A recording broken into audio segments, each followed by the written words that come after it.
านนะคะ อยู่วัดป่าสาราทองนะคะ ขอเชิญร่วมทุกท่านนะคะ มาร่วมบุญนะคะ ตามกำลังศรัทธานะคะ นี่นะคะกำลังขึ้นองค์เจ้าย่านะคะ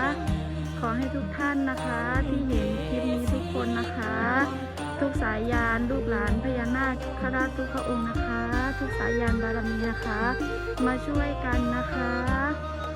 คนละบาท2 บาทคนละไม้คนละมือนะคะ ทางวัดนะคะได้เอาชาวบ้านนะคะมาร่วมกันทำเองนะคะ ขอร่วมแรงร่วมใจนะคะ แล้วก็ยังขาดทรัพย์อีกจำนวนมากนะคะ เพื่อจะมาซื้อเหล็กซื้อปูนซื้อสีนะคะ ขอให้ทุกท่านนะคะมาร่วมบุญกันนะคะ